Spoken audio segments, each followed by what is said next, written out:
Halo teman-teman semua, jumpa lagi kita podcast bersama Ikatan Wajib Pajak Indonesia. Halo Pak Rento, hari ini masih tersenyum terus nih Pak? Ya, selalu semangat Mas Awan untuk menegakkan keadilan di dunia perpajakan ini, Mas. Oke, luar biasa Pak Rinto ya bersama kita tiap hari teman-teman ya. Hari ini kita lagi-lagi mau bahas mengenai KY ya, Komisi Yudisial. Mengenai apa nih Pak? Menyangkut kode etik hakim atau gimana nih? Jadi kita ini ada ini Mas Awan, kita menerima dokumen, ada 3 respon yang berbeda ini Mas, dari KY sendiri Mas Awan. Maksudnya atas Ini masalahnya sama? iya atas perkara terkait kode etik dan pedoman perilaku hakim Mas Awan, KIPPH. Oke, Nah, ini juga ada nama Mas Fungsiawan kemarin yang juga ini Mas malah ditegur Mas ya iya, oleh KY itu Mas. iya. Langsung langsung saja Mas saya tunjukkan. Eh, Nah, ini Mas. Nah, ini Mas, ini yang dari PT Aryan Indonesia Mas Awan. oke. Nah, ini KY meresponnya adalah ini Mas. Bentar, ini yang dari ini. Kita memohon investigasi, ini responnya KY-nya. Hmm, Nah, ini Mas, ini kan terkait dengan ini Mas, ada kode etik, adanya pertemanan dengan tim tergugat dengan hakimnya Mas. Nah, ini kita buktikan, ini semua kita buktikan Mas. hmm, Nah, ini responnya dari KY adalah seperti ini Mas. hmm. Nah, ini Mas.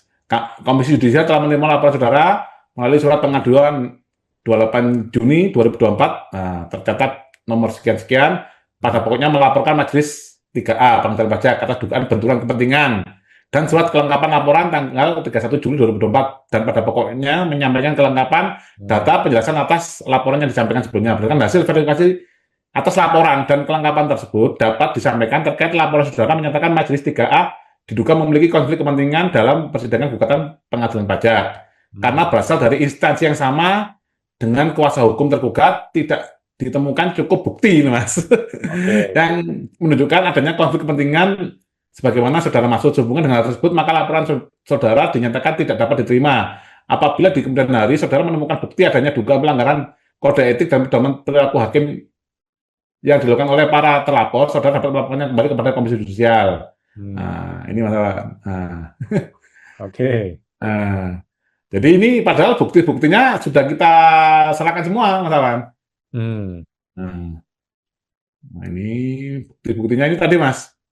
Nah, Hmm. pelanggaran kode etiknya adalah ini, Mas.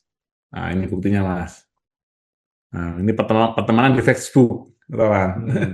Oke. Jadi ini udah terang benderang ini, Mas Awan. Hmm. Terus ini yang dari Mas Fungsiawan sendiri ini Mas.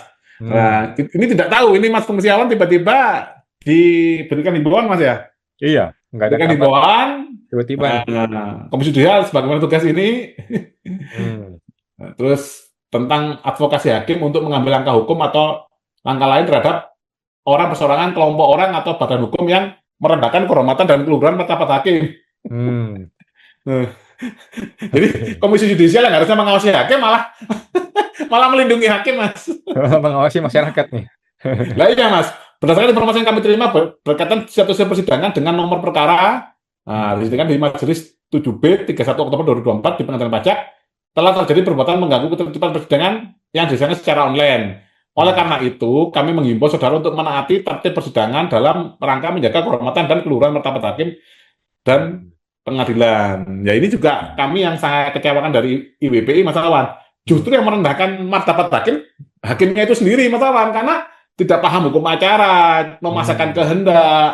Itu yang Hmm. sering kami lakukan Mas Awan. Jadi kami Hmm. menghadirkan ahli pun kadang nggak boleh Mas. Hmm. Padahal itu adalah hak para pihak Mas Awan. Terus Hmm. yang paling sering juga tidak mau membacakan ini Mas, penetapan ketua pengadilan pajak. Hmm. Nah, itu juga sering sekali Mas Awan. Terus benturan kepentingan, baik Hmm. langsung maupun tidak langsung. Maksudnya ini kan kalau ada pertemanan di Facebook itu sudah terang benderang Mas Awan. Itu loh, Mas. Itu Hmm. loh. Hmm. Jadi seharusnya kalau hakimnya ini berjiwa besar Mas, mentaati peraturan perundang-undangan, itu hakim harus ini Mas minta minta diganti hakimnya Mas. Jangan Hmm. disidangkan terus sampai selesai Mas Awan.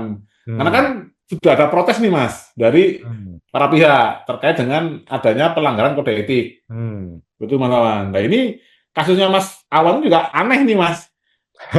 Ada himbauan, nggak tahu ini laporannya juga nggak tahu ini Mas ya. Nggak Laporan tahu terhadap laporan yang mana kan nggak ada ini Mas. Terus siapa yang melaporkan, ya, masalahnya siapa yang apa? melaporkan? Apakah Mas Musiawan juga sudah dipanggil sebagai pelapor misalkan Mas? Tidak ada. Ya, nah, kasus kami dari PT Aryan pun kan tidak pernah dipanggil Mas Awan. Tiba-tiba Hmm. langsung diputuskan tidak ada. Ini Mas bukti yang kuat kan itu Mas. Hmm. Nah, ini cara-cara yang tidak elegan terhadap ini menurut saya ini Presiden patut mempertimbangkan keberadaan Komisi Yudisial ini Mas Awan. Hmm. Jadi kayaknya kurang efektif Komisi Yudisial ini Mas Awan karena Hmm. melihat ini Mas kasus Jarod Rikar Mas. Nah Oke. itu kan berarti kan saking ini Mas tidak bisa mendeteksi Komisi Yudisial dengan sebenarnya dengan Kejaksaan Agung menangkap Jarod Rikar kemarin Hmm. ditemukan 920 miliar di rumahnya itu Hmm. berarti ini mohon maaf Mas ya ini lembaga ini malfungsi Mas. KY gagal. Kayaknya gagal Mas Awan. Lah, Hmm. gimana tidak gagal Mas? Orang yang niat Mas buat laporan itu effort Mas Awan. Tidak semua orang Hmm. Mas mau melapor. Sekarang Hmm. ada saya melapor, Mas Fungsiawan melapor. Lah, ini kok malah justru kita yang ditegur gitu Mas. Nah, ini kita lihat respon yang berbeda Mas dari ini Mas Awan, dari Hmm. laporan atas Pak Rey ini Mas, Pak Alexander Rey Mas. Nah, ini Mas. Hmm. Hmm. Hmm. Ini nomor 1538 garing PIM garing LM titik 05 garing 06 garing 2025. Hmm. Nah, ini dikirimnya 10 Juni Mas Awan. Nah, Hmm. dikirimnya 10 Juni. Nah, ini kepada Dr. Alessandro Rey, Hmm. Jalan Menteng Utama. Hmm. Nah, ini Mas, menindaklanjuti laporan terkait dugaan pelanggaran kode etik dan pedoman perilaku hakim dilakukan oleh Saudara Tri Andini Kusumandari SH SE AK MBT, Saudara Hafsah Febrianti SHLLM, dan Saudara Paulus Hatigoran Hmm. Pangaribuan SEMM selaku Hakim Pengadilan Pajak yang memeriksa mengadili dan memutus sengketa nomor sekian-sekian yang telah terdaftar dalam register nomor 0054 garing L garing KY garing 5 garing 2024. Dengan ini kami beritahukan bahwa Komisi Yudisial telah melakukan pembahasan atas laporan yang dimaksud dalam sidang pleno Komisi Yudisial. Sehubungan dengan hal tersebut, bersama ini kami sampaikan fotokopi petikan putusan nomor 0054 garing L KY garing 5 garing 2024 yang dilegalisasi untuk diketahui terlampir.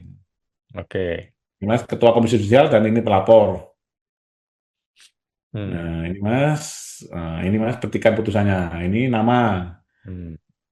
Telah memeriksa mengambil putusan atas dugaan pelanggaran kode etik. Nah, ini Mas Tri Andini, Hafsah Febrianti, Hmm. dan Paulus Hatigoran. Nah, Hmm. memperhatikan undang-undang ini Mas ya. Nah, Ya. memutuskan ini Mas, menyatakan telapor 1 Tri Andrini Kusumandari terbukti, Mas. Terbukti. Oke. Nah, Hmm. menjatuhkan sanksi ringan kepada telapor 1 Tri Andrini Kusumandari berupa teguran lisan. Hmm. Nah, ini memang enak Mas jadi hakim itu Mas. Karena pengawas hakimnya ini Mas sabar Mas Awan.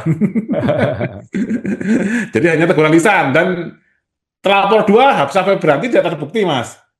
Nah, memulihkan nama baik telapor 2. Menyatakan Hmm. telapor 2 dan 3 tidak terbukti Mas Awan. Hmm. Ya, seperti itu Mas Awan. Hmm. Jadi saya tidak cukup bukti. Nah, sudah kita kasih bukti, Mas Awan malah yang ditegur. Hmm. Padahal Komisi Yudisial, ya bolehlah memang masyarakat bisa ditegur, Mas. Tapi kan, maksudnya gini, Mas. Mana dia ini lembaga negara, dibayar oleh negara. Ada rakyat lapor kan harusnya diperhatikan, Mas. Hmm. Ini malah dikasih himbauan itu, Mas. Nah, ya, ini 3 respon dari KY, Mas, terkait sengketa di pengadilan pajak, Mas Awan. Oke, siap. Terima kasih Pak Hmm. Linto ya. Mudah-mudahan tidak ada versi keempat, kelima nanti ya, Ya. dengan berbagai alasan untuk menghindari tanggung jawab dan tugas pokok dari KY ya. Ya, kalau bagi saya sangat ini Mas ya, kalau kita umat beragama Mas, tamparan keras Mas, kasus Yara Afrikar itu Mas. Karena kan berarti KY selama ini gimana, betul Mas. Dan KY kalau kalau mau tahu permainan di PN dan lain-lain, saya beritahu Mas. Wah, sangat banyak. Udah itu kelihatan nyata Mas sebenarnya Mas. Oke. Mulai dari apa Mas ya, sistem IT-nya dan lain-lain itu semuanya apa Mas ya? Kayak mencari keadilan itu susah Mas. Dan Hmm. KY harus di atasnya itu, betul Mas. Kalau KY normatif aja ya seperti ini Mas Awan. Hmm. Ada yang melanggar pun masih dikasih lisan apa Mas, teguran ringan kan Mas. Hmm. Ya, harusnya sangat-sangat diperhatikan bahkan kalau perlu kasih teguran keras, tapi malah santai-santai aja kasih lisan ya. Iya. Lah kalau lisan ini kan nggak ada ketentuannya Mas Awan. Nah Hmm. ini lisannya sampai berapa kali? 10 kali ya dia ngelanggar terus nggak masalah Mas Awan. Padahal kita sudah dirugikan kita ya.